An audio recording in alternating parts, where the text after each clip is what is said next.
पद के रूप में मंत्र है, और यजुर्वेद में पद्य के रूप में है। अथर्ववेद में जो सामवेद है, वो सामवेद जो है उसमें गायन है, और अथर्ववेद में सब है, उसमें सब मिल जाता है। तो इस दृष्टि से वेदत्रयी में अथर्ववेद भी आ जाता है, और जब अलग अलग करके बोलते हैं चारों वेद बोल देते हैं। तो ये जो वेद है, ये जो उपनिषद है, ये सामवेद के अंतर्गत है। सामवेद का ब्राह्मणों उपनिषद है, क्योंकि कुछ उपनिषद संहिता उपनिषद है और अधिकांश उपनिषद ब्राह्मण उपनिषद है। तो संहिता उपनिषद माने मंत्र उपनिषद, क्योंकि वेद के दो भाग हैं, मंत्र और ब्राह्मण। मंत्र और ब्राह्मण दो भाग हैं। जो ब्राह्मण भाग है मंत्र भाग की ही व्याख्या है, और दोनों ही अपौरुषेय है। ऐसा नहीं है कि मंत्र भाग अपौरुषेय है और ब्राह्मण भाग अपौरुषेय नहीं है। बहुत लोग ब्राह्मण भाग को अपौरुषेय नहीं मानते, ऋषि प्रणीत मानते हैं, वो गलत है। अब जैसे आर्य समाज है, वो ब्राह्मण भाग को ऋषि प्रणीत मानते हैं, वेद नहीं मानते। तो ऐसा नहीं है। मंत्र ब्राह्मण यो नाम ध्येया, मंत्र और ब्राह्मण जो है दोनों ही वेद नाम है। तो कुल अधिकांश उपनिषद ब्राह्मण भाग में है और कुछ उपनिषद संहितो भाग में है, यानी मंत्रो भाग में। अब जैसे ईशावास्य उपनिषद है, मुंडक उपनिषद है, और शायद प्रश्न उपनिषद, ये संहितो उपनिषद है, और अधिकांश सब उपनिषद ब्राह्मण भाग में है। तो वेद की जैसे सामवेद में 1000 शाखा, यजुर्वेद में 121 शाखा, ऐसे कुल मिलाकर के 1180 शाखा होनी चाहिए। अब प्रत्येक शाखा में एक उपनिषद होता है, तो 1180 उपनिषद हमको प्राप्त होने चाहिए। परंतु 1180 उपनिषद नहीं, 108 उपनिषद देखने को मिलते हैं। और जैसे कुछ उपनिषद पूर्व तापनीय, उत्तर तापनीय हैं, तो उनको मिला करके जैसे नरसिंह पूर्व तापनीय उपनिषद, तो ऐसे मिलाकर 112 हो जाते हैं। और इनमें भी जो 11 उपनिषद हैं, ये और मुख्य हो गई, क्योंकि इनमें मुख्य वो भी हैं, पर ये इसलिए मुख्य हो गई कि सभी आचार्यों की दृष्टि इन्हीं पर गई। औरों में तो एकदम अत्यंत स्पष्ट दिखाई पड़ेगा आपको, इसमें विचार की आवश्यकता है। अब जैसे स्वामी जी जो हैं, उनको जो 108 उपनिषद के मंत्र बहुत याद है अपने स्वामी जी, तो वो वहां स्पष्ट बिल्कुल वर्णन होता, तो उनकी व्याख्या की कोई आवश्यकता नहीं। अब ये जो 11 उपनिषद है, इसमें व्याख्या की आवश्यकता है। तो इस दृष्टि में रख करके भी शंकराचार्य ने इनके ऊपर भाष्य लिखा। और दूसरे आचार्यों ने तो किसी ने एक उपनिषद पर लिखा, किसी ने 2 उपनिषद पर लिखा, किसी ने बिल्कुल नहीं लिखा, पर शंकराचार्य ने पूरा भाष्य। अब उन्होंने नरसिंह तापनीय उपनिषद पर भी भाष्य लिखा, गायत्री मंत्र पर भी भाष्य लिखा, विष्णु सहस्र नाम पर भी भाष्य आया शंकराचार्य का। तो ये 11 उपनिषद मुख्य हो जाते हैं। कहने का मतलब यह है, इसमें विचार की अत्यंत आवश्यकता है, और उपनिषदों में इतना विचार की आवश्यकता नहीं, क्योंकि उनका स्पष्ट व्याख्यान, श्रुति ही नहीं अपना स्पष्ट व्याख्यान कर दिया। और ये गंभीर भी है। इन उपनिषदों में भी बृहदारण्यक, अकेला एक बृहदारण्यक उपनिषद हम देखें तो उसमें सब कुछ आ जाता है।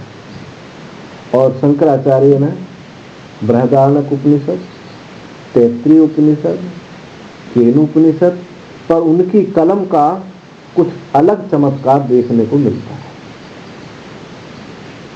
और भाष्य और उपनिषदों पर भाष्य हैं, पर इनमें इन उपनिषदों में उनका विशेष विचार है। अब ये उपनिषद का स्तर और इसलिए बढ़ रहा है, केन उपनिषद का, क्योंकि आचार्य ने 2 भाष्य इस पर लिखे। जब अर्थ करे, हाँ, सब उपनिषदों पे एक एक भाष्य हैं और इस पर 2 भाष्य लिखे। एक भाष्य का नाम है पद भाष्य और दूसरे भाष्य का नाम वाक्य भाष्य। तो प्रश्न उठता है कि भगवान शंकराचार्य ने जब पद भाष्य लिख दिया तो वाक्य भाष्य लिखने की क्या आवश्यकता है? पद भाष्य अपने में परिपूर्ण है, फिर वाक्य भाष्य क्यों लिखा? एक ही उपनिषद पर 2 भाष्य।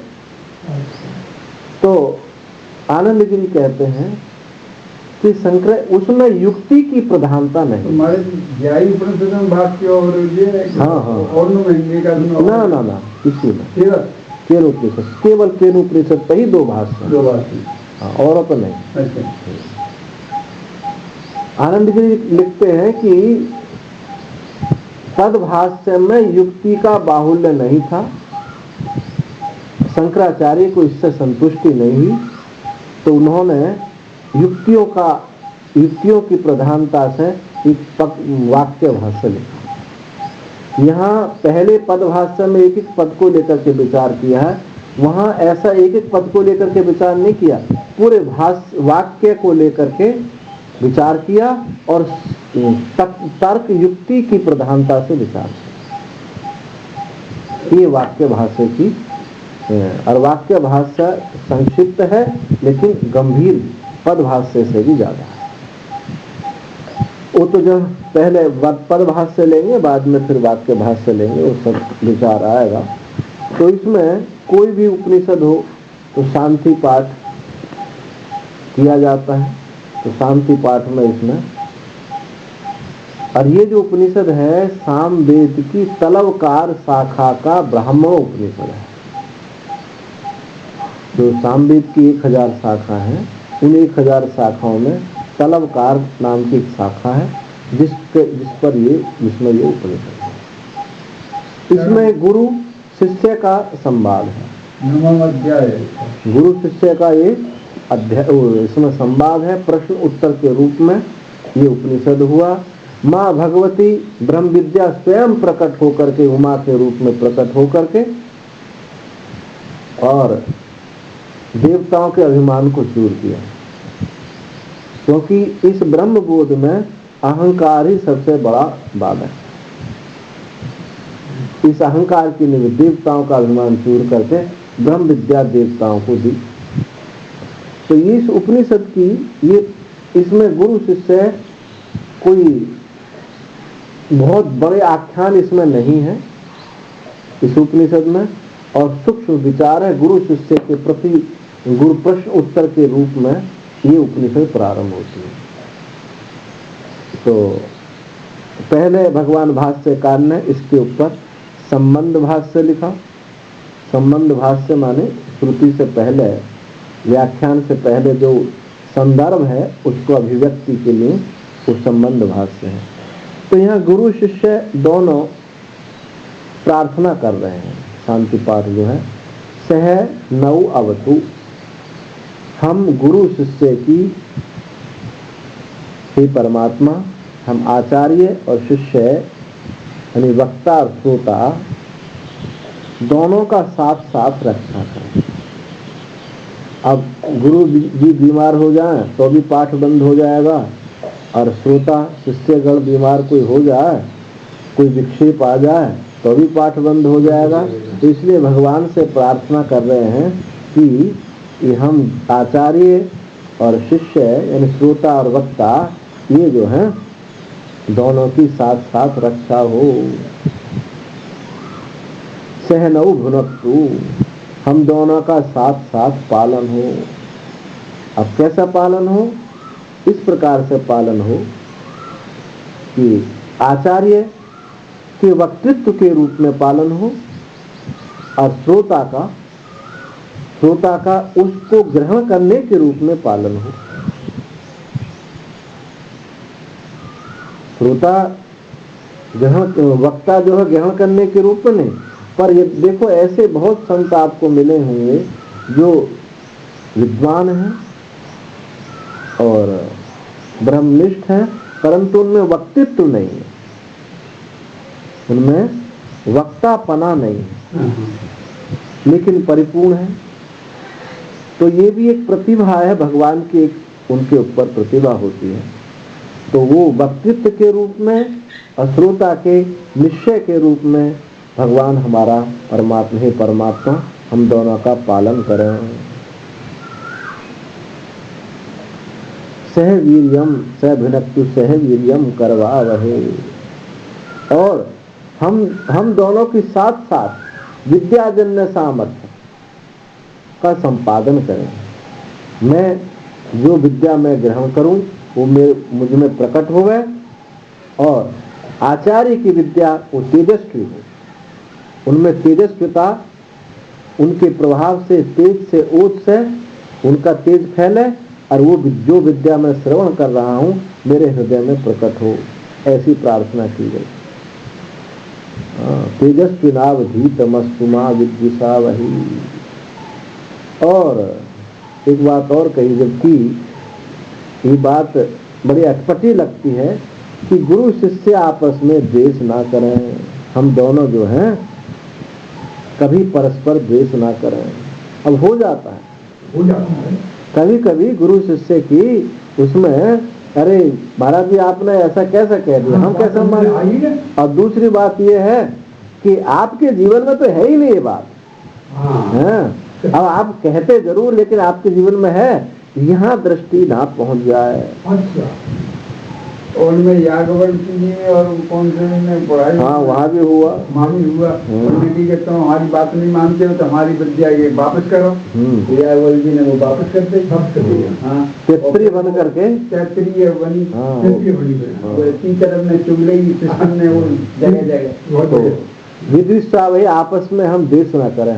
होता है ऐसा गुरु शिष्य में, इस प्रकार से हो जाता है जहाँ श्रद्धा की कुछ न्यूनता होती है, श्रद्धा की न्यूनता होती है तो ये बात द्वेष हो जाता है। कमी होती है तो हाँ तभी होगा, श्रद्धा की कमी हो या हमारी जिज्ञासा की कमी हो, या देखो बहुत सारी चीजें। ये भी हो सकता है कि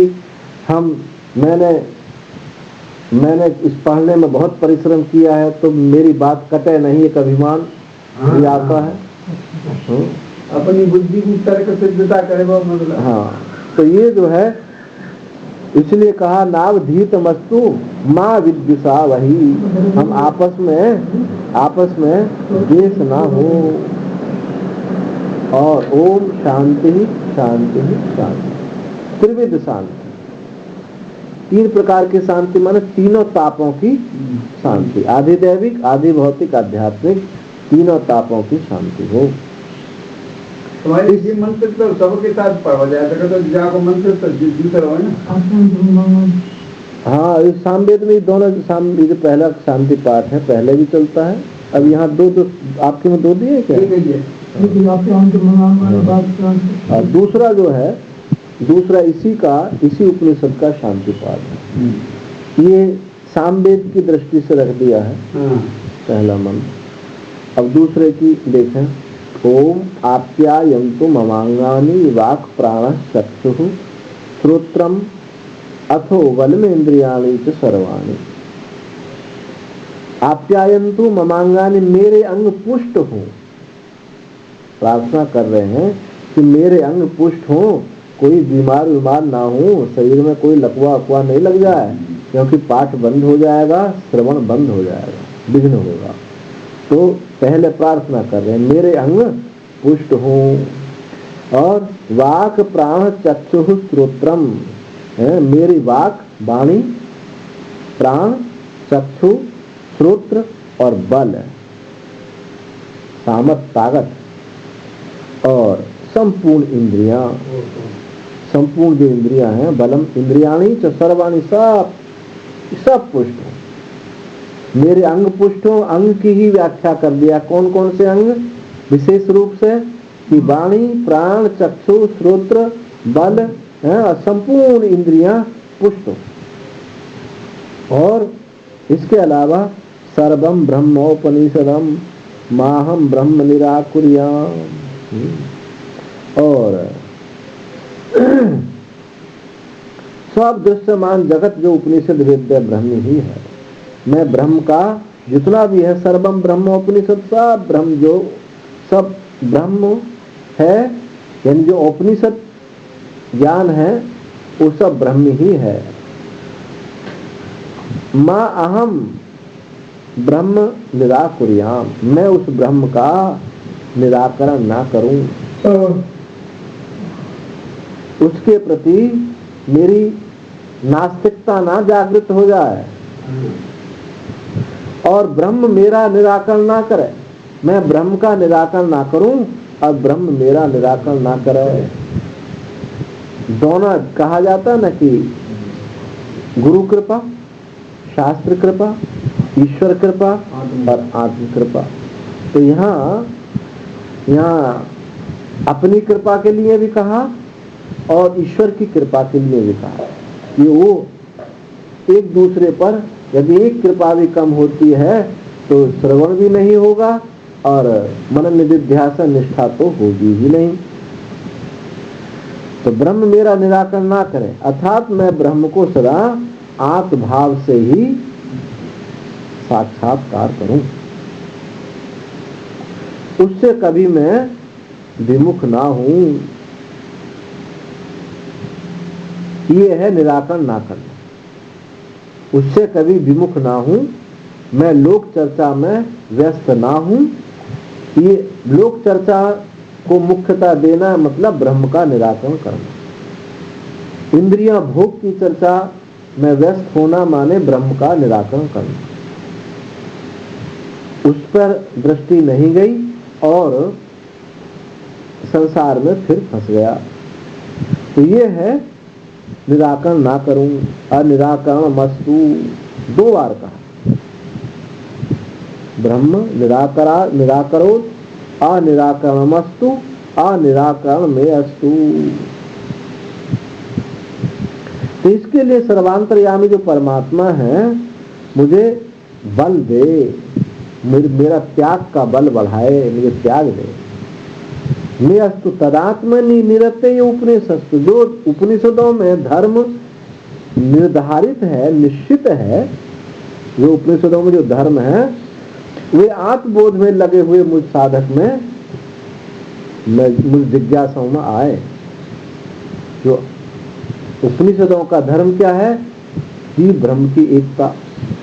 वो जीव ब्रह्म की एकता जो धर्म है वो आत्मबोध मुझ साधक में प्रतिष्ठित हो। धर्मास्ते मयि संतु, ते मयि संतु, 2 बार का। वो मुझ में होवे, वो धर्म मुझ में होवे, वो धर्म मुझ में होवे, यानी 2 बार जो कहा ये उसको बल दे करके पुष्ट करने के लिए बात कही कि जब किसी बात को जोर देकर बोला जाता है तो 2 बार बोला जाता है। पहले कहा जाता ना त्रिवाचा बोल दो, महत्व बढ़ाने के लिए, तो महत्व बढ़ाने के लिए कि ये उपनिषदों का धर्म मुझ में प्रतिष्ठित हो, मुझ में प्रतिष्ठित हो, तो उसका महत्व बढ़ाने के लिए ये 2 बार बात कही गई। अब आगे जो शुरू होता है संबंध भाष्य शुरू होता है। तो संबंध भाष्य शंकराचार्य ने जो दिया उस पर अब हम प्रारंभ करते हैं। ओम तत्सद ब्रह्मणे नमः। तो पहले चलेगा पदभाष्य। केने सितम इत्यादि उपनिषद पर ब्रह्म विषया वक्तव्या इति नवमस्य अध्यायस्य आरंभ। और स्वामी जी आपके में नहीं होगा ये। हाँ मैं वो नहीं कह रहा, मैं बता रहा हूँ कि उसमें देख रहे थे ना, उसमें नहीं मिला। केने सितम, ये जो मंत्र आगे प्रारंभ होगा, केने सितम पतति प्रेषितम मनः केन प्राणः प्रथमा प्रेति युक्तः। तो केने सितम इत्यादि जो मंत्र है, उपनिषद है, वो परम ब्रह्म विषया, ऊपर ब्रह्म को ही विषय करने वाला है। इति नवमस्य अध्याय से आरंभ। ये तलवकार शाखा का ये 9वां अध्याय है केने उपनिषद। इससे पहले जो 8 अध्याय हैं उनमें कर्म उपासना का निरूपण होगा। तो इसलिए कहा कि जो पर ब्रह्म विषया ये जो मंत्र है ये परम ब्रह्म को विषय करने वाला है ये 9वां अध्याय, और इससे पूर्व जो 8 अध्याय हैं वो सब कर्म का ही निरूपण है। यानी सलवकार शाखा 9वां अध्याय माने केनो उपनिषद, ऐसे समझो। प्रागेतस्मात् कर्माणि अशेषतः परिसमापितानि समस्त कर्माश्रयभूतस्य च प्राणस्य उपासनानि उक्तानि कर्मांसां विषयानि च। प्रागेतस्मात् इस 9वें अध्याय से पूर्व, यानी 1 से लेकर के 8 तक उन अध्याय, एक प्रागेतस्मात् इससे पूर्व कर्माणि अशेषता, संपूर्ण कर्म इनमें परिसमाप्त हो गए। 8 अध्याय। तो क्या क्या कर्म समाप्त हुए हैं? समस्त कर्माश्रयभूतस्य प्राणस्य, समस्त कर्मों का आश्रयभूत क्या है? प्राण की उपासना, प्राण उपासना। सारे कर्मों का आश्रय है प्राण उपासना।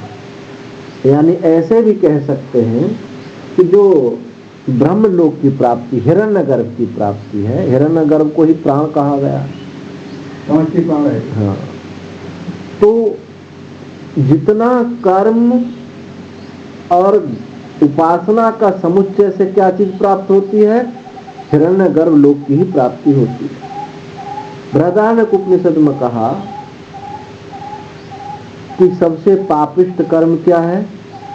भ्रूण हत्या करना। शंकराचार्य ने कहा भ्रूण हत्या, गर्भ हत्या। हाँ।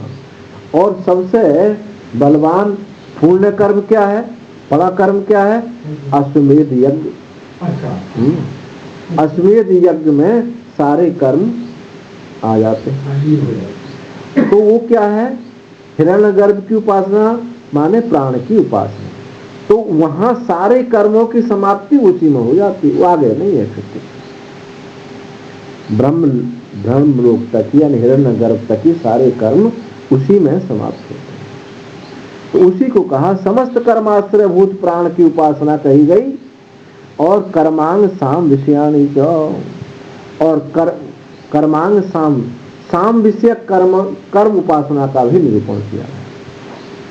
साम विषयानि, देखो उपासना 2 भागों में विभाजित किया गया है। एक 3 भागों में, एक कर्मांगाबद्ध उपासना, और एक कर्म अंग अनबद्ध उपासना, और तीसरी स्वतंत्र उपासना। तो जो कर्मांगाबद्ध उपासना होती है, अब जैसे आप कोई यज्ञ कर रहे हैं, उस यज्ञ में, उस यज्ञ का जो अंग है, उस यज्ञ के अंग में ब्रह्म दृष्टि कर ली। अब जैसे अश्वमेध याग है, आप बृहदारण्यक में सुने होंगे, पढ़े होंगे, जो अश्वमेध याग है उसमें जो अश्व है, अश्वमेध याग का जो घोड़ा है, उसमें प्रजापति की दृष्टि की गई है। उसको बताया कि उस घोड़े का सिर द्युलोक है, पैर उसके समुद्र है, पृथ्वी है, पेट उसका जो है समुद्र है। ऐसे उस घोड़े में ब्रह्म दृष्टि की गई। तो वो अश्वमेध यज्ञ का अंग है घोड़ा। बिना घोड़े के उस घोड़े के यज्ञ नहीं हो सकता। तो ऐसे एक अंग घोड़ा बना, ऐसे बहुत सारी चीज, किसी पात्र में अंग दृष्टि कर ली, यज्ञ पात्र में दृष्टि कर ली, यज्ञ के खंबा में दृष्टि कर ली। तो इसको बोला जाता है कर्मांगाबद्ध उपासना। कर्म को, उस कर्म के किसी अंग में दृष्टि करने से उपासना बन जाती है। अब अश्वमेध याग जो है सबको अधिकार करने का नहीं, चक्रवर्ती सम्राट अश्वमेध यज्ञ करेगा, परंतु उपासना उसकी सब कर सकते हैं। तो विशेष करके जो वानप्रस्थी होते थे पहले, वानप्रस्थी माने अपना घर द्वार छोड़ करके जंगल चले जाते थे, तब करते थे। तो उन्होंने जो पहले यज्ञ करे थे, उन यज्ञों का ही स्मरण करते हैं, उन यज्ञों में ही ब्रह्म दृष्टि करते हैं, उनकी उपासना हो जाती है। ये जो उपासना है रामकृष्ण शिवादि की उपासना, ये तो कलयुग काल में समझो बहुत पीछे हमको प्राप्त हुई है। ये पौराणिक उपासना है। जो वैदिक उपासना है वो तो इन अंगों में है, कर्म के अंगों में ही उपासना हो जाती है। क्योंकि लोगों की बुद्धि मंद होती गई। कर्म आज कौन यज्ञ को जानता है नहीं करना, तो जब जानते नहीं है तो उसमें दृष्टि कैसे कर लेंगे। जो हमने किया है आजीवन, उसको हमने आजीवन जो भी कर्म किया है तो उसका सर्वांगीण हमको उसका ज्ञान है, तो किसी अंग में लेकर के हमने उपासना कर ली।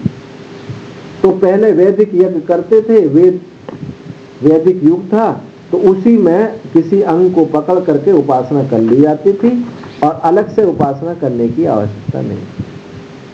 किसी अंग को ब्रह्म दृष्टि में, हाँ, ब्रह्म दृष्टि कर लेते थे तो उपासना हो जाती थी। अब जैसे घोड़ा में बताई है, तो उस जिसने अश्वमेध यज्ञ किया उसको जो फल प्राप्त होना है वही फल इस अश्वमेध उपासना, अश्वमेध ब्राह्मण जो है अश्वमेध उपासना करने से उसको वही फल प्राप्त हो जाता है। चक्रवर्ती सम्राट को फल प्राप्त होगा। हाँ, वही अश्वमेध उपासना करने वाले को वही फल प्राप्त हो जाता है। तो ये हमारी पहले वैदिक उपासना थी। तो इसको बोला जाता है कर्मांगाबद्ध उपासना। एक होती है कर्म से संबंधित उपासना नहीं होती उनका, जैसे यज्ञ है इसमें कर्म से संबंधित उपासना नहीं होती है, उनमें वो स्वतंत्र उपासना होती है। उनमें जैसे ओंकार की उपासना, अब आकार में हमने जो है विश्व दृष्टि कर ली, उकार में हमने तेजस दृष्टि कर ली, मकार में ईश्वर दृष्टि कर ली, ऐसे ये स्वतंत्र उपासना हो गई। तो कर्म संबंधित उपासना और कर्म से रहित उपासना, कर्म के अंग से रहित उपासना, तो दोनों प्रकार से उपासना होती है। तो ये जो उपासना है, तो यहाँ कहा कर्मांग साम विषयानी च। इससे पहले जो साम विषयक उपासना थी, साम विषय जो जैसे ज्योतिषोम याग है, उसमें जो उसी के किसी अंग की उपासना की गई, तो वो सब यहाँ 8वें अध्याय तक सब पूरी हो। कर्म विषयक उपासना, कर्मांगबद्ध उपासना और स्वतंत्र उपासना यानी प्राण की उपासना, स्वतंत्र उपासना, ये जो है ये सब 8वें अध्याय तक पूरी हुई है। अनंतरम च गायत्र साम विषय दर्शनम वनशांतम उक्तम कार्यम सर्वमेतद यथोक्तम कर्म च ज्ञानम च सम्यक अनुष्ठितम निष्कामस्य मुमुक्षो सत्व शुद्ध्यर्थम भवति। और इसके अनंतर गायत्री साम विषय, गायत्री साम विषय दर्शन, ये भी उपासना है। गायत्री उपासना, गायत्री में साम दृष्टि कर ली गई, तो गायत्री साम विषय दर्शन भी कहा गया। और वंशांतम उक्तम, और वंश को भी बताया गया, क्योंकि कर्मांगबद्ध उपासना या कोई भी उपासना हो, किस ऋषि के द्वारा प्रणीत है वो, उन वंश परंपरा को भी बताया जाता है। तो ये जो है ऐसी उपासना बताई गई। तो ये जो सारी उपासना है, कार्यम सर्वम एतद यथोक्तम कर्म च ज्ञानम, जितना भी सब ये है कहा गया, कर्म और ज्ञान सम्यक अनुष्ठान करने वाले को, इसका भली प्रकार अनुष्ठान करने वाले को, यदि वो सकामता से करता है तो उस लोकों की प्राप्ति होगी, और निष्काम करता है, सम्यक अनुष्ठितम निष्कामस्य मुमुक्षु, निष्काम मुमुक्षु को सत्व शुद्ध्यर्थम भवति, तो उसके अंतःकरण की शुद्धि करता है। यदि इन्हीं को हम सकामता से करें तो उन चीजों की प्राप्ति होगी, निष्कामता से करें तो हमारे अंतःकरण की शुद्धि होगी। इस पर भ्रांति प्रस्थान और विवरण प्रस्थान में थोड़ा सा भेद आया। यज्ञेन दानेन तपसा अनासकेन ब्राह्मणों निर्वेदमाय, यज्ञेन दानेन तपसा अनासकेन, विविदिशन्ति ब्राह्मणों, ऐसे श्रुति है कि यज्ञ के द्वारा, दान के द्वारा, तप के द्वारा ब्राह्मण लोग उस तत्व को जानने की इच्छा करते हैं। महाराज जी, यहाँ हमें थोड़ी शंका है रही है। हाँ, कि आपने जो कही कि निष्काम कर्म मुक्ति करे तो अंतःकरण शुद्ध हुए। हाँ, और सकाम कर्म से स्वर्ग लोक प्राप्ति होते तो अंतःकरण शुद्ध ना हो। कहाँ अंतःकरण शुद्धि है? अंतःकरण कहाँ शुद्धि है? वो तो फल चाहने वाला है। और कोई स्वर्ग चाहता है,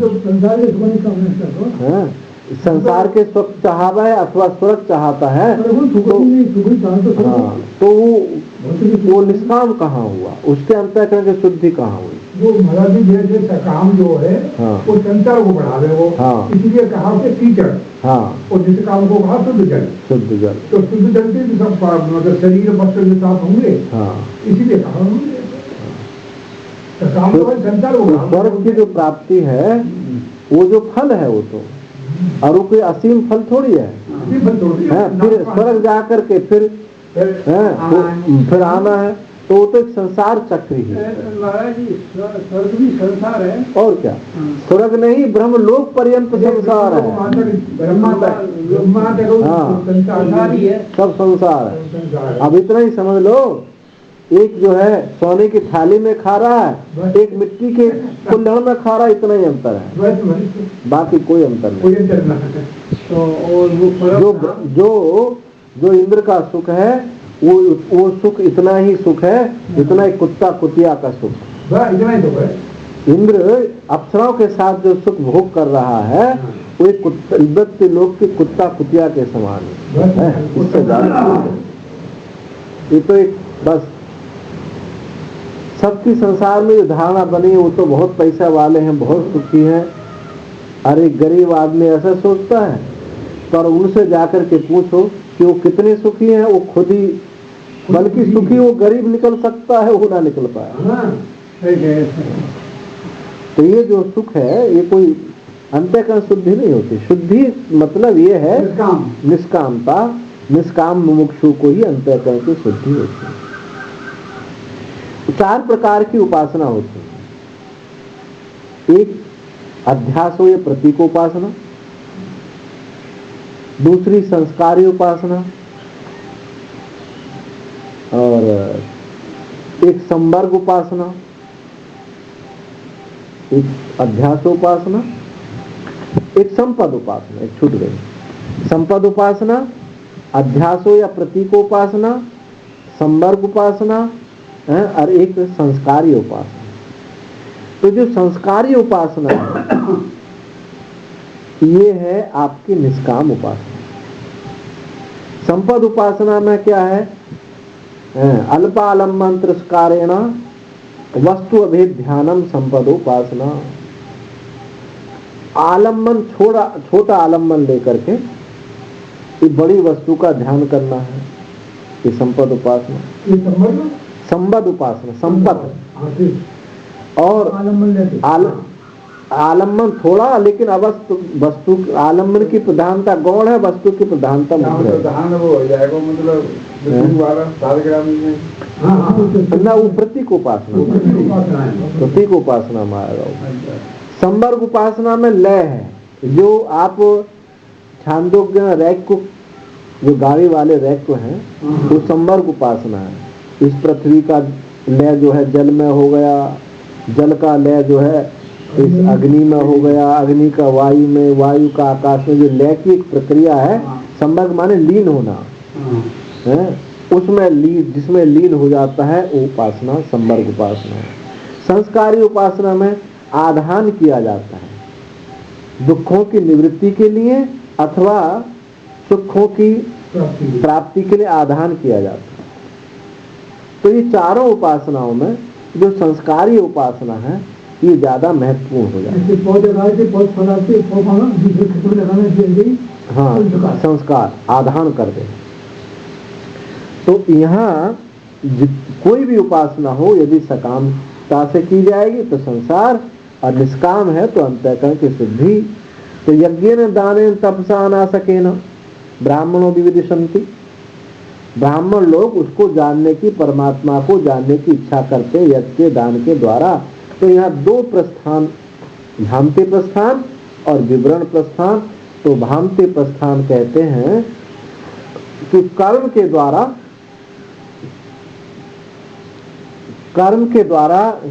निष्काम कर्म के द्वारा उस तत्व की जिज्ञासा होती है। जब हमने निष्काम कर्म किया तो उस तत्व को जानने की इच्छा होती है, निष्कामता। और विवरण प्रस्थान क्या कहते हैं? उस तत्व के द्वारा ज्ञान होता है, माने विवेक होता है। एक जिज्ञासा है, एक विवेक है। सिद्धांत में कोई अंतर नहीं आया। एक कहते हैं कि विवेक हो गया और एक कहते हैं उसकी जिज्ञासा हो गई। अब विवेक है तभी जिज्ञासा होगी। ये एक बिंदु आगे पीछे कह रहे हैं, पर वस्तुतः सिद्धांत से कोई भेद नहीं हुआ।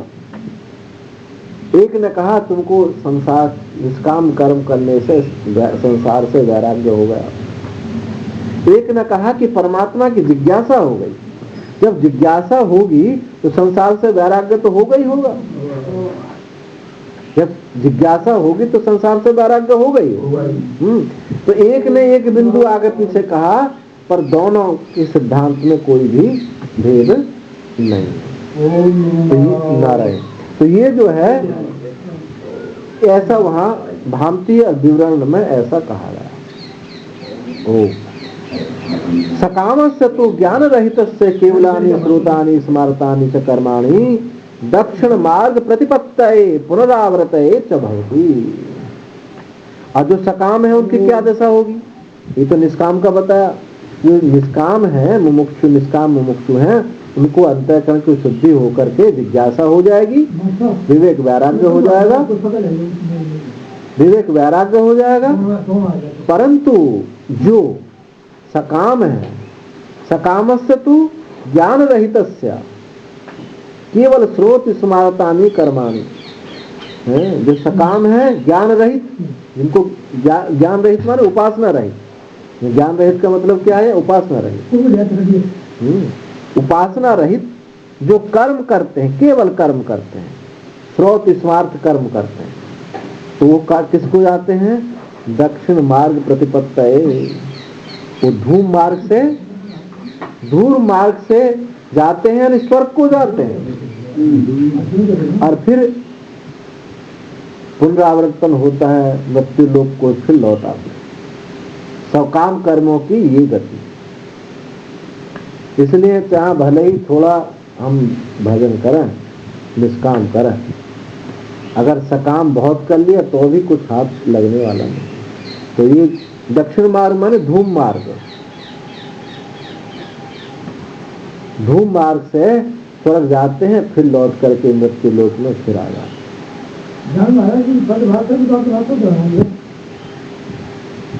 अब देख लो, दिखा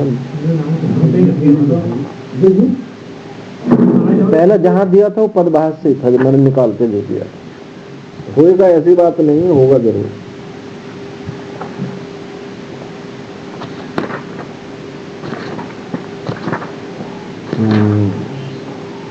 अब देखो पहले पदभास से दिया, इसमें बाद में वो दिया। आगे पूरी पदभास से पूरा होगा, फिर दोबारा से फिर शुरू किया वाक्य भाष से। पहले पदभास से दिया, पहले टोटल दिया, बाद में दिया।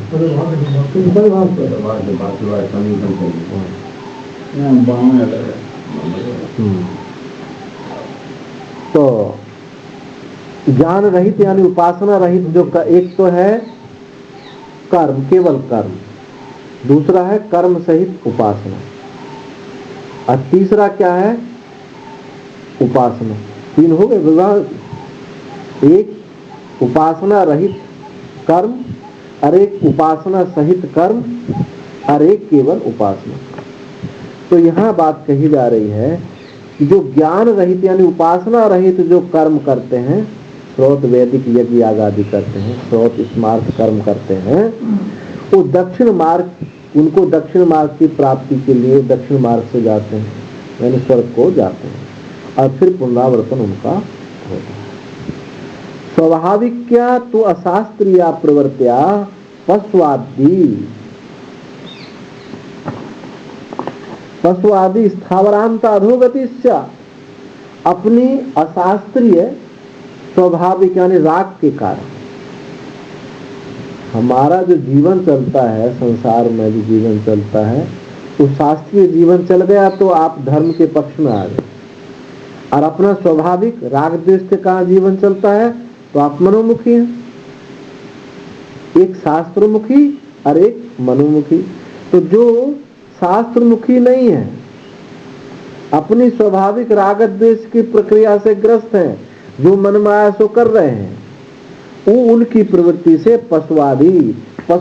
पशु से लेकर के स्थावर पर्यंत यानी पत्थर, पेड़, पौधे की अधोगति को प्राप्त होते हैं।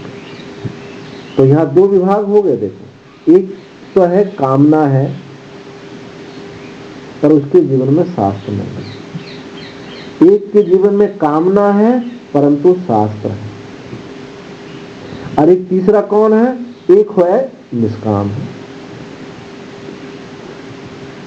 जिसके जीवन में शास्त्र नहीं है, मनोमुखी है, अपनी स्वाभाविक राग द्वेष के बलवान होने से जो चाह करता है, तो उसकी गति क्या बताई यहाँ कि पशु से लेकर के पेड़, पौधे, पत्थर, चट्टान तक बनता है। और जिसके जीवन में कामना है परंतु शास्त्र है, शास्त्र अनुसार कामना है, तो उसको स्वर्ग लोक की प्राप्ति होगी। और एक जो है हाँ बस वही बात जो चार बात कही है। पामर वाला तो पहला हो गया, पामर विषय, तो विषय हो गया। दूसरा अभी जो बताया शास्त्र जिनके जीवन में है। और जिज्ञासु निष्काम होकर के तत्व का की जिज्ञासा हो गई। और चौथे मुक्त ज्ञानी है, तो उनका तो कुछ बात ही नहीं, वो तो मुक्ति ही है। तो वो जो है ऐसे जो लोग हैं उनको पशु से लेकर के स्थावर पर्यंत उनकी गति होती। और उसके लिए श्रुति ने बताया अथेतयो पथो न कतरे कतिरणंचन तान इमानि क्षुद्रानि असकद वर्तनीनि भूतानि भूतानि भवन्ति जायस्व मृयस्व इति एतत्प्रियं स्थानम। अथेतयो, इन दोनों मार्गों में जो नहीं है, वो तानी इमानी क्षुद्राणी, ये बहुत छोटे असकृद वर्तनी, एक अनेक गड्ढे में ये घूमते रहते हैं। और क्या होता है? बस जन्मो और मरो, जन्मो और मरो। ये तीसरा स्थान। प्रजा तिस्रो अत्यायनीयो, इसको क्या कहा? तीन प्रसिद्ध प्रजाओं ने जिन्होंने धर्म का परित्याग किया। इस मंत्र से ये बात सिद्ध हो जाती। क्या धर्म क्या है? यहाँ तीनों प्रजा ने, तीन प्रसिद्ध प्रजाओं ने धर्म का परित्याग किया। इस मंत्र से बात सिद्ध हो गई। धर्म मतलब आत्मबोध, ये आत्मबोध का परित्याग कर दिया। इति च मंत्र वर्णाद विशुद्ध सत्वस्य निष्कामस्यैव बाह्याद अनित्यात् साध्य साधन संबंधात् इह कृतात् पूर्व कृतात् वा संस्कार विशेष उद्भवात् विरक्तस्य प्रत्यगात् विषया जिज्ञासा प्रवर्तते। ये जो मंत्र आया अभी जो सुना, प्रजा तिस्रो अत्यायनीयुः, तो इस मंत्र वर्ण से जो विशुद्ध सत्व को, जो निष्काम है, इसको कोई कामना नहीं है, वो निष्काम का बाह्य अनित्य साध्य साधन, ये कर्म करो तो ये फल होगा। साध्य क्या हो गया? फल हो गया। साधन क्या हो गया? उसका कर्म हो गया। तो जो फल यानी साध्य और साधन से रहित है, क्योंकि जो भी साध्य साधन होता है वो सब अनित्य होता है। कर्म से जो भी वस्तु प्राप्त होगी वो सब अनित्य होगी। अब समझ लीजिए, हम कर्म में रहते हैं या समझ में रहते हैं? अगर समझ को भी हमने कर्म से, समझ को कर्म के साथ जोड़ दिया, कर्म की प्रधानता कर दी, तो हमने उस ज्ञान का तिरस्कार ही कर दिया। तो जितना भी अंतःकरण शुद्धि, विशुद्ध सत्य के निष्काम की बाह्य अनित्य साध्य साधन संबंध से, और जो यहाँ कर्म किए हैं अथवा उससे पहले कर्म किए, इस जन्म में कर्म कर लिए अथवा पूर्व जन्म में कर्म किए, उस संस्कार विशेष से, संस्कार विशेष उद्भवात, उनसे वो रहित जो विरक्त वैराग्यवान है, तो प्रत्यगात विषय उसको ही जिज्ञासा होती। यानी कहने का मतलब यह है, जिसकी साध्य साधन से जो उपराम हो गया है वही निष्काम होता है। यदि कोई साध्य साधन में जब तक फंसा हुआ है वो निष्काम, ये कर्म करेंगे तो ये फल हमको मिलेगा, ये कर्म करेंगे तो हमको फल मिलेगा, तो ये तब तक उसको वैराग्य नहीं है। जब तक वैराग्य नहीं होगा तब तक मोक्ष मार्ग की, तो जिस काम कर्म तो वास्तव तब तक ज्ञान कर पाओ। अब जो जिज्ञासु हुए महापुरुष, तो भावना वाला करते हैं निष्काम है, और जब निष्काम ऐसे न करेंगे तो तत्व ज्ञान की तो अलग बातें नहीं ऊपर। देखो तत्व ज्ञान नैष्कर्म्य सिद्धि है। हाँ, नैष्कर्म्य सिद्धि परमाम संन्यास सेनादि है। तो वो जो है, जो तत्व ज्ञान ज्ञानी है, वो तो नैष्कर्म्य सिद्धि में प्रतिष्ठित हो गया। अब उसके लिए जो साधन है, ये क्या कहा, नैष्कर्म्य सिद्धि परमाम संन्यास सेनाधिगत, संन्यास से प्राप्त होगी। तो जो संन्यास, किसका संन्यास कर रहे हैं आप? वस्तुओं का त्याग, फल का त्याग कर रहे हैं, वस्तु का त्याग कर रहे हैं। ये निष्काम परमात्मा को उद्देश्य रख करके जो हम कर्म कर रहे हैं वो है निष्काम कर्म। एक निष्काम कर्म है, एक नैष्कर्म्य सिद्धि है, दोनों एक चीज नहीं है। अच्छा, नैष्कर्म सिद्धि हाँ अलग है। नैष्कर्म्य सिद्धि वो तत्व ज्ञान है, वो जीवन मुक्त है। हाँ, और निष्काम कर्म जो है वो जो है उसमें कामना छोड़ी है, परंतु अभी वो निष्ठ नहीं हुआ। तो जिसने निष्काम कर्म किया है, जिसने फल की आशा को छोड़ी है, उसको वैराग्य होगा। निष्काम कर्म का फल क्या होगा? वैराग्य। और जब वैराग्य होगा तब उसको वो ज्ञान श्रवण कराएगा, मुक्त होगा। तो निष्काम सिद्धि अलग चीज हुई, नैष्कर्म सिद्धि अलग चीज है। ज्ञानियों को अपनी भावनी तो बना दो, ज्ञानी के नहीं, ज्ञान कर पाओ। ना देखो, भावना के लिए निष्कामता में दो चीज है। ईश्वर अर्पण कर्म करना निष्काम है। वो भावना ये नहीं कि आप कैसी कितनी भावना बनाते रहो, भावना बनाते हो कि मैं निष्काम हूँ, मैं कुछ नहीं। ईश्वर अर्पण कर्म, या फिर समष्टि के लिए कर्म, समष्टि के लिए, सबके लिए, हाँ, मुझे कुछ नहीं, समष्टि के लिए। तो ये है, ये भी निष्काम है।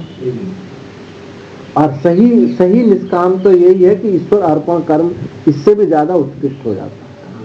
अब वहां आप गीता में देखेंगे 12वें अध्याय में भगवान ने क्रम बताया कि जो ध्यान नहीं कर सकता है, मत कर्म, कहा ना, मदाश्रय कर्म, मत कर्म, ये सब जो चीज कही है वो यही है। तो कुछ लोग ऐसे होते हैं, उनसे कहा जाए कि आप जो है 2 घंटे उपासना करें, भगवान की पूजा करें, पूजा पाठ करें, है तो एक तो ऐसा होता है कर लेगा, और उसको कहा जाए, उसी आदमी को कहा जाए कि देखो यार झाड़ू वाड़ू लगाया तो रोजा, तो नहीं कर पाए। एक आदमी ऐसा कि पूजा पाठ तो कर लेगा, परंतु उसे कहा जाए कि भैया थोड़ा रास्ता साफ कर दे करो, या झाड़ू लगा दे करो, या पानी डाल दिया, तो नहीं कराए। और एक ऐसा है कि उसको कहा कि थोड़ा उपासना करो, पूजा करो, तो नहीं कराएगा, और झाड़ू वाड़ू सब लगा देगा। 2 प्रकार के लोग आपको देखने को मिलते हैं। तो जो ऐसे तो महाराज जी जो 2 काम करते, हाँ, दोनों एक ऐसे भी हैं, दोनों काम कर लेंगे। तो इनमें जो है, जो मदाश्रय कर्म है, मेरे आश्रित होकर के कर्म, वो तो हो गया समष्टि सेवा। अब जो मत कर्म है, मेरे लिए कर्म है, वो उपासना हो गई, ईश्वर अर्पण कर्म हो गया। तो किसी भी दृष्टि से उपासना का रहस्य ये है कि हमारा अंतःकरण व्यापक हो गया, हमारी सोच बड़ी हो जाए, हम छोटा ना सोचें, अपने शरीर तक ना सोचें, अपने परिवार तक ना सोचें, हम व्यापक सोचें। जब व्यापक सोचने लगे तो आप उपासना कर लेंगे। अभी मैंने कर्मांगाबद्ध उपासना बताई, इसमें कुछ करना थोड़ी है। उसमें घोड़े में ही हमने हिरण्यगर्भ की प्रजापति की दृष्टि कर ली। अब मैं प्रजापति रूप हूँ, मैं प्रजापति हूँ, इस शरीर को घोड़ा बना लो और मैं प्रजापति हूँ, तो अब ये ऐसी दृष्टि हो गई कि मैं व्यापक हूँ, उपासना हो गई। सीमित करने का नाम संसार है, और असीम करने का नाम उपासना है। अंतःकरण को व्यापक करने का नाम उपासना है। तो जब हम अपने अंतःकरण को व्यापक करेंगे तो राग द्वेष शिथिल हो जाएंगे, और राग द्वेष का शिथिल करने का मतलब ही है अंतःकरण की शुद्धि। अंतःकरण की शुद्धि, राग द्वेष के शिथिल होते ही आप शुद्ध हो गए। सारी गंदगी है राग द्वेष। हाँ, अंतःकरण शिथिल हो गया तो आप वैराग्यवान हो गए, और राग द्वेष का अत्यंत अभाव हो गया, यानी अंतःकरण का बाध हो गया, तो आप हो गए मुक्त। तो यहाँ भगवान ने कहा, भाष्यकार ने कहा कि इस जन्म में किए हुए तो पूर्व जन्म में किए, इस संस्कार विशेष के उद्भव से जो विरक्त हो गया है, ऐसा प्रत्यगांत विषय की, हाँ, प्रत्यगांत विषय जिज्ञासा प्रवृत्त होती है। मतलब ये हमारी जो भावना देखिए प्रत्यगांत विषय उस परमात्मा के विषय जिज्ञासा उत्पन्न उसको होती है, यानी निष्काम को ही जिज्ञासा होती है। तो तद एतद वस्तु प्रश्न प्रतिवचन लक्षणया श्रुत्या प्रदृश्यते केने सतम इत्यादया। अब ये जो बात बताई, वो जो वस्तु, एतद वस्तु माने वही आत्मज्ञान, परमात्मा विषयक बोध, उस परमात्मा विषयक जो बोध है, वो वस्तु जो है, उसको प्रश्न उत्तर के द्वारा, गुरु शिष्य के संवाद के द्वारा, प्रश्न उत्तर लक्षण श्रुति के द्वारा उसको इसके निस्तम इत्यादि मंत्रों से उसका ही निरूपण किया जाता है। यानी उस आत्म तत्व का ही निरूपण प्रश्न उत्तर के द्वारा किया जाता है। काठ के चौकतम और कठोपनिषद में भी कहा, परांच खानी यत्रण स्वयंभू तस्मात् परांग पश्यति नान्तरात्मन कश्चित् धीरः प्रत्यगात्मनीक्षद आवृत्त चक्षु अमृतत्वम इच्छन् इत्यादि। क्या कहा कि परांच खानी व्यत्वं स्वयंभू। ये ब्रह्मा जी ने इन इंद्रियों को बना करके बाहर की तरफ छेद डाला है, इंद्रियों को बनाया और बाहर की तरफ को उनको बहिर्मुखी कर दी, बाहर की तरफ को मुख कर दिया। अब ये जो है क्या है, ये अंदर को नहीं देखती, बाहर को देखती है। कोई कश्चित धीरा, कोई ऐसा कोई धीर है। धीर कौन है? विकार उपस्थित होने पर कोई हलचल ना हो। किसका वाक्य? कालिदास ने कहा है, विकारे सती, तो पंक्ति याद नहीं आ रही। विकार उपस्थित होने पर जिसके अंतःकरण में कोई विक्षेप नहीं होता, हलन चलन नहीं होती, वो है धीर। विकार, एक तो सामने दृश्य नहीं है तब हलचल नहीं हो रही, एक सामने दृश्य है, वो विषय है, उस विषय को देख करके भी जिसके अंतःकरण में हलचल नहीं हो रही।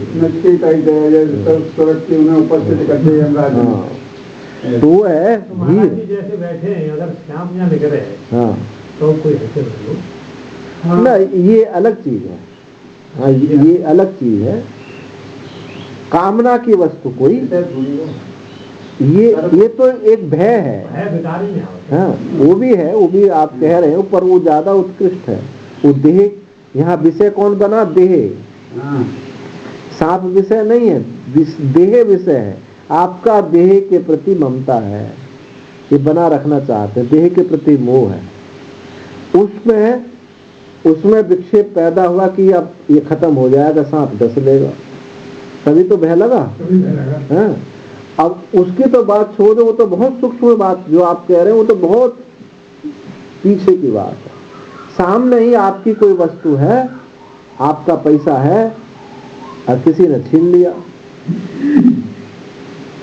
या किसी सुंदर स्त्री को देख करके और आपके साथ उसके हाव भाव आपकी तरफ अभिव्यक्त कर रही है, तो आपके चित्त में कोई विकार ना हो, तब भी ये जो आप कह रहे हो बात है, लेकिन तो बहुत पीछे की बात है। देह, ये तो आत्मज्ञान से निवृत्त होगी।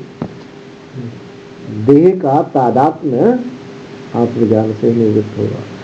तो ये है धीर। कोई कश्चित धीर प्रत्यक आत्मनिक्षत, उस प्रत्यक आत्मा को देखता है। और कैसे देता है? एक आवृत्त चक्षु अमृतत्व मिक्षण, उस अमृतत्व को प्राप्त करने की इच्छा करता हुआ अपनी आंखों को उलट लेता है। जो बाहर को छेदी हुई थी ना, अब वो पीछे को देखने लगती है। यानी चित्त नदी उभयतो वाहिनी, योग वासिष्ठ होता है कि चित्त नदी जो है ये दोनों तरफ चलने वाली है, दो धार है इसकी, बाहर भी और भीतर भी। तो जो बाहर की तरफ जा रही है वो संसार, और जिसका प्रभाव यदि पीछे को हो गया तो वो मुक्त हो गया, धीर हो गया। तो जिसने कोई कश्चित धीर, कोई धीर इस अमृतत्व की इच्छा से, इस प्रत्यक आत्मा को देखने की इच्छा से अपने नेत्रों को उलट लेता है। चरण दास मुरी, हाँ, बंद करना भी ये मत समझो कि हम नहीं देख रहे हैं, बंद करके और ज्यादा देखते हैं। क्या अंधे आदमी के अंदर विषय वासना नहीं होती है? बंद करने का मतलब ये है कि संसार की विशब्द स्पर्श रूप रस गंध की निस्सारता समझना, ये है बंद। चरण दास मेरी मोर पुतलिया, उलट गई मेरी मोर पुतलिया।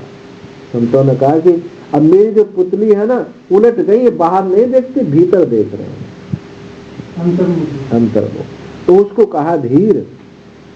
और भी एक बात और कही, परीक्षलोकान करमचितान ब्राह्मणो निर्वेदम आयाः नास्त्यः कृतः कृतेन स गुरुमेवाभिगच्छे समत्पाने श्रोत्रियं ब्रह्मनिष्ठम इत्यादि अथर्ववेद में कहा कि उसने परीक्षा लोका कर्मचितान, इस कर्म से बने हुए लोकों का परीक्षण कर लिया। ये जो लोक परीक्षण की शक्ति है ना, इसी का नाम वैराग्य है। हम लोक का परीक्षण नहीं करते, लोक के साथ जुड़ जाते हैं।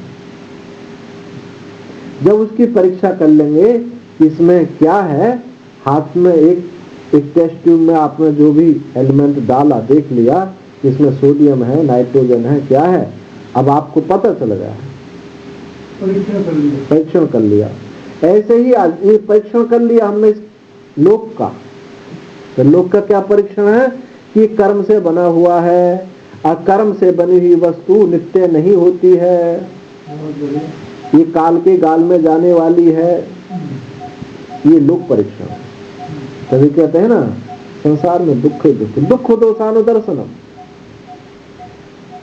अनुदर्शन कहा, दुख को देख करके अनुदर्शन किया, उसका पीछे से देख रहा है, जुड़ा नहीं है।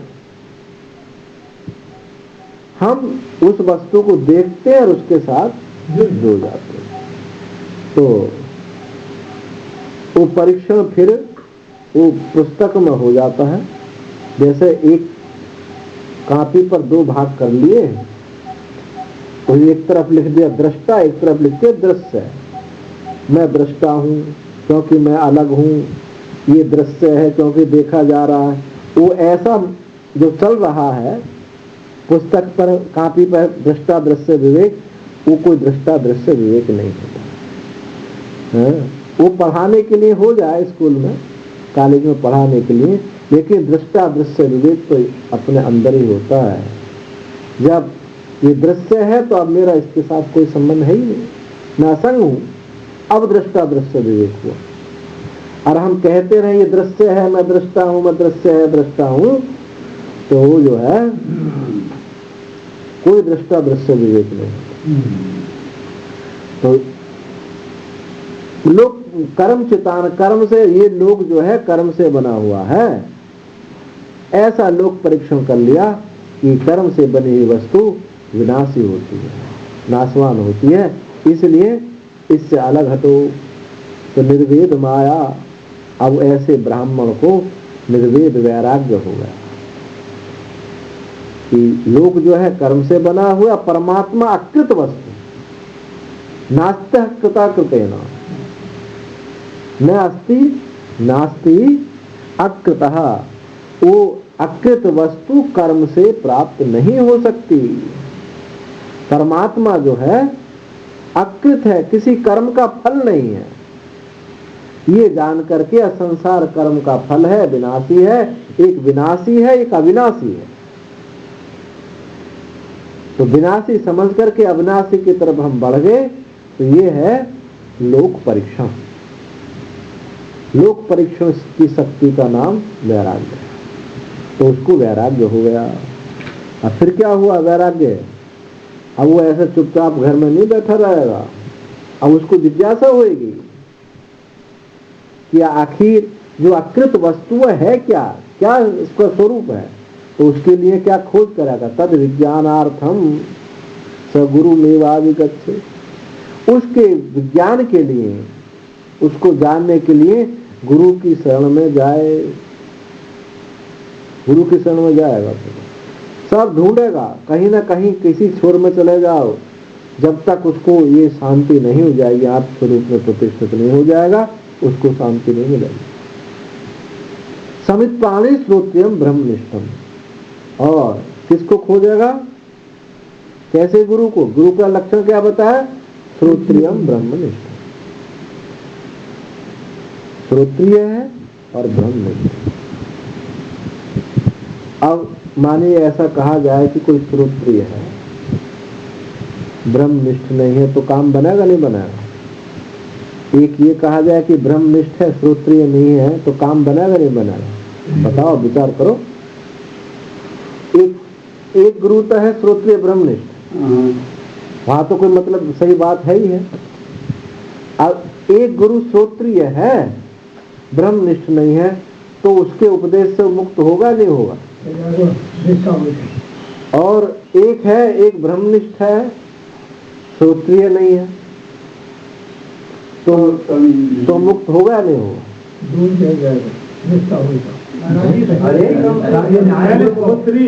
ब्रह्मनिष्ठ की बताओ। हाँ, श्रोत्रिय है,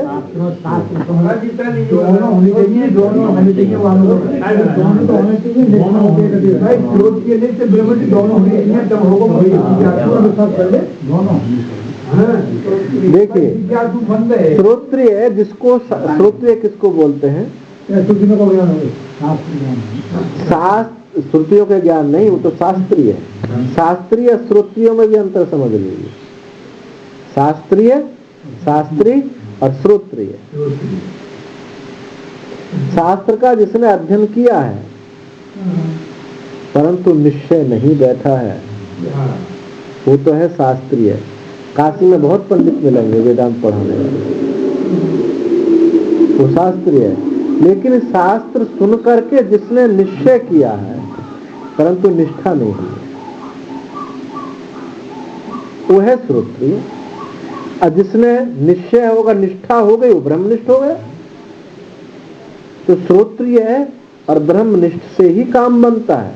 केवल श्रोत्रिय है तो आपको आगे तो बढ़ा देगा, ज्ञान तो हो जाएगा। हाँ, पर निष्ठा नहीं होती। हाँ, निष्ठा के लिए उसको प्रयत्न करना पड़ा है। एक ब्रह्मनिष्ठ है, श्रोत्रिय नहीं है, तो देखो वो सर्वांगीण विकास नहीं कर सकते। जैसे संत मत है, आपके पंजाब में बहुत महात्मा मिलेंगे ऐसे, उनको शास्त्र का वो नहीं है, परंतु एक गुरु ने एक युक्ति तर्क से बताए, उसी में वो लगे रहे और ब्रह्मनिष्ठ हो गए। तो उनके पास ऐसी युक्ति तर्क नहीं मिलेंगे कि आपको समझा सके। आपका कल्याण, उनकी ब्रह्मनिष्ठा में कोई कमी नहीं है, उनकी निष्ठा में कोई कमी नहीं है, परंतु आपको वो हर स्तर से नहीं समझा सके। आचार ना बने अपने में तो संतुष्ट है। और एक बात और देखें, हाँ, एक और देखें, जो ब्रह्मनिष्ठ है और जिस साधन के द्वारा वहां पहुंचे हैं, केवल उसी का प्रतिपादन वो करेगा। अब देखो इस प्रकार से देखो, दक्षिण भारत में एक संत थे महर्षि रमन, और उत्तर भारत में उसी समकाल में उड़िया बाबा जी महाराज थे। दोनों ब्रह्मनिष्ठ महापुरुष थे, लेकिन जो महर्षि रमन के पास जाते थे वो बस इतना ही बताते थे को हम, मैं कौन हूं। किसी आपने प्रश्न किया कि महाराज जी मेरा कल्याण कैसा हो, तो बोले कौन जान रहा है, बस इतना उपदेश करते थे कि किसने जाना कि ये मेरा कल्याण हो, जानने वाला कौन है, उसी में तुम बैठो, इतना उपदेश करते। तो जो जिज्ञासु है उसको वो तो मुक्त हो जाएगा, उत्तम जिज्ञासु, हाँ, उत्तम जिज्ञासा जिसको हो गई है वो तो मुक्त हो जाएगा। परंतु एक सामान्य लोग जो है कि कहाँ से वो बैठा हुआ तो है शरीर में, इंद्रियों में, तो वो तो उस बात को समझने वाला नहीं है। तो उसके लिए तो क्या बताया जाएगा, उसके लिए तो यही बताया जाएगा, भाई तू उपासना कर, कर्म कर, क्रम से उसको ले जाया जाएगा। तो जो श्रोत्रिय है वो आपको आपका स्तर देख करके आपको वहां से साधन के उस साधन से आपको ऊपर ले जाएगा, और जो केवल ब्रह्मनिष्ठ है केवल वो उतना ही उपदेश देगा। इसलिए ब्रह्मनिष्ठ से सर्वांगीण विकास नहीं होता, और श्रोत्रिय ब्रह्मनिष्ठ तो परिपूर्ण है ही। ये अंतर है।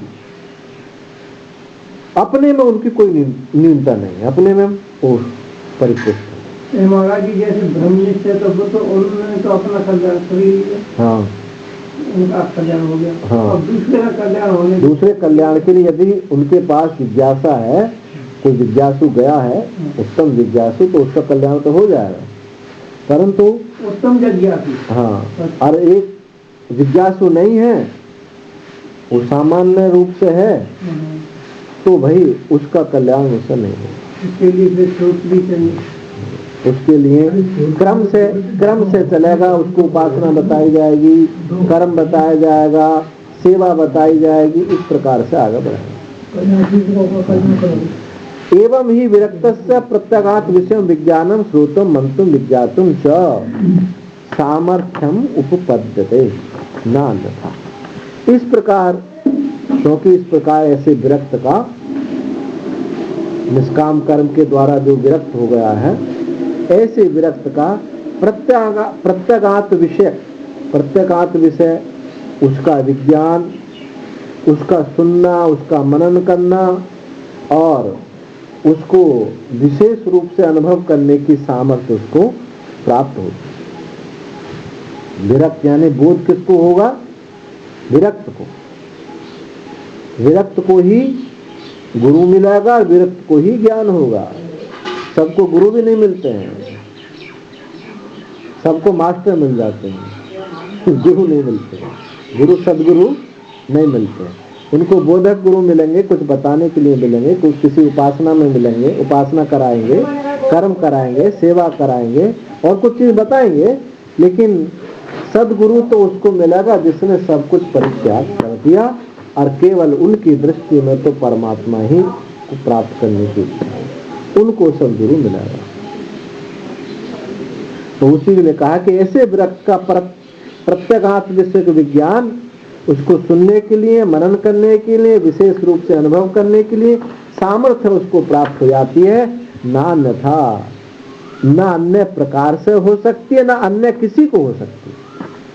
श्रवण मनन निधिध्यासन के अलावा, वेदांत श्रवण मनन निधिध्यासन के अलावा कोई साधन करे तो भी उसको भी नहीं प्राप्त हो सकती, और जो विरक्त नहीं है उसको भी ये प्राप्त नहीं हो सकती। अब विरक्त नहीं होगा तो मनन निधिध्यासन नहीं हो पाएगा, श्रवण नहीं होगा। श्रवण तो करते हो बैठो रहे ना ना, इसका नाम श्रवण नहीं है। श्रवण का नाम है वेदांता नाम अशेषेण आदि मध्य है। समस्त वेदांतों का निश्चय आदि में, मध्यम में, अंत में जीव ब्रह्म की एकता का निश्चय ही है, ये श्रवण है। सामान्य रूप से एक सामान्य श्रवण है और एक विशेष श्रवण है। तो विशेष श्रवण नहीं होता। सामान्य श्रवण में तो आपको सब बात बताई जाएगी कि नित्य संध्या वंदन करो, उपासना करो, सेवा करो, तप करो, दान करो, सत्संग सुनो, संत सेवा करो, ये सामान्य बात बताई जाएगी। एक निर्माण विभाग का सत्संग है और एक प्रमाण विभाग का सत्संग है। निर्वाण विभाग में आपके अंतःकरण की शुद्धि विषयक आपको बात बताई जाएगी, और प्रमाण विभाग में कुछ बनाने की बात नहीं बताई जाएगी। एक में बनाने की बात बताई जाएगी, एक में बिगाड़ने की बात बताई जाएगी। जो बनाना चाहता है वो कैसे बिगड़वाएगा? कैसे? एक आदमी बनाना चाहता है, वो बिगड़वाएगा क्यों? संसार की तरफ से बिगड़वाएगा। हाँ, तो वो संसार छोड़ना चाहता नहीं, हाँ, तो उधर बढ़ नहीं पाएगा। एक ने कहा कि मैंने तो सब में दिया सलाई लगा दी, अब मुझे कुछ नहीं चाहिए, तो उसके लिए फिर दूसरी बात बताई जाएगी। तो निर्माण विषयक सत्संग और एक प्रमाण विषयक सत्संग। तो यहाँ जो श्रवण है, वेदांतों का श्रवण है, ये प्रमाण विषयक सत्संग का नाम ये श्रवण, और निर्माण विषयक सत्संग का नाम उपासना है, कर्म है, सेवा। तो उसी कहा ये तस्माच्च प्रत्यगात् ब्रह्म विज्ञानात् संसार बीजम अज्ञानम काम कर्म प्रवृत्ति कारणम अशेषतः निवर्तते। ये तस्मात् इससे इस प्रत्यगात् ब्रह्म विज्ञान से, इस ब्रह्म विज्ञान से ही ऋते ज्ञानान न मुक्ति, ज्ञान के बिना मुक्ति नहीं। तो प्रत्येक ब्रह्म विज्ञानात्, इस विज्ञान से ही संसार बीज अज्ञान, काम कर्म प्रवृत्ति, काम कर्म प्रवृत्ति का कारण कौन है? ये अज्ञान। काम कर्म प्रवृत्ति कारण इस संसार बीज अज्ञान को अशेषता, संपूर्णता से वो निवृत्त कर देता, निवृत्त हो जाता है। और जब निवृत्त हो गया, अब क्या है? तत्र को मोह कहा, शोकः एकत्वम अनुपश्यतः। जिसने एकत्व का अनुभव कर लिया, जिसने एकत्व का अनुभव कर लिया, अब उसको कहाँ मोह है, कहाँ शोक है? एक में न शोक है, न मोह है, न भय है। जब जितना शोक मोह आदि है सब द्वैत में है। तो और भी श्रुति ने कहा तरति शोक आत्मविद, तरति शोकम जो आत्मविद है, अपने स्वरूप को जानता है, तो शोक के पार हो जाता है। भिद्यते हृदय ग्रंथि छिद्यन्ते सर्व संशया क्षीयन्ते चास्य कर्माणि तस्मिन् दृष्टे परावरे। इससे क्या क्या होता है? देखो, भिद्यते हृदय ग्रंथि, एक तो हृदय की गांठ भेदन हो जाता है, टूट जाती है, और छिद्यन्ते सर्व संशया, और सब संशय का छेदन हो जाता है, और समस्त कर्म क्षीण हो जाते हैं। तीन चीज बताएं। हृदय में गांठ कौन सी है? ये जो अध्यास है ना, जड़ चेतन की गांठ, जड़ चेतन की जो गांठ है कि मैं देह हूं, मैं सन्यासी हूं, मैं ब्राह्मण हूं, दोनों अलग, एक जड़ है एक चेतन है। ये इसके नाम है हृदय गांठ। यानी कोई चीज पकड़ने की जो शक्ति है वो गांठ टूट गई और संशय छूट गए। संशय क्या? बहुत सारे संशय, अनाथ विषयक संशय कि ये जो है सत्य है या असत्य है, ब्रह्म विषयक संशय, ब्रह्म है अथवा नहीं है, ब्रह्म विषयक संशय और अनाथ जगत विषयक संशय, ये सब के सब संशय निवृत्त हो जाते और क्षीयन्ते चास्य कर्माणि, समस्त कर्म जो है क्षीण हो जाते। जब तक कर्म क्षीण नहीं होंगे तब तक जन्म मरण का सिलसिला बंद नहीं होगा। जब तक स्टोर है, कर्मों का संचय स्टोर रखा हुआ है, तब तक ये जन्म मरण निवृत्त नहीं। अब हमारे पास इतना पैसा है, आपको जानते कि मेरे पास इतना पैसा, तो कुछ ना कुछ कुलबुली जरूर लगती है। और जब कुछ है ही नहीं तो भैया चुपचाप शांत बैठा रहता है, तो हम तो कुछ कर ही नहीं सकते हमारे पास। हाँ, प्राप्त करने की कुलबुली होगी लेकिन निकालने की नहीं होगी।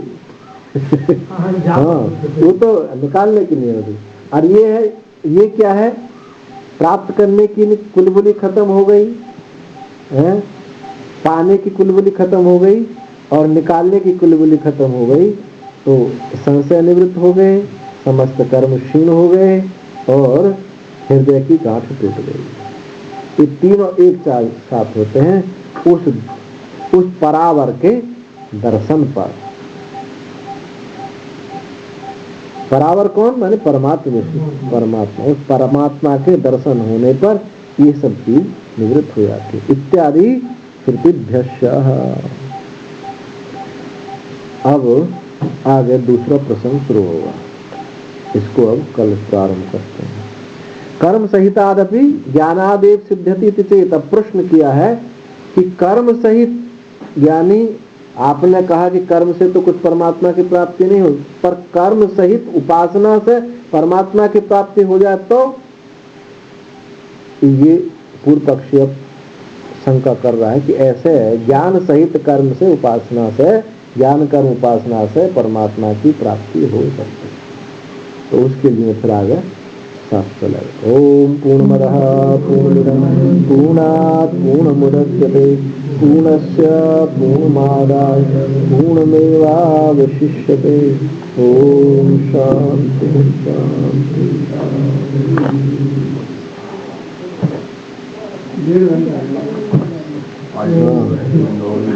1.5 घंटा क्या कैसे हो तो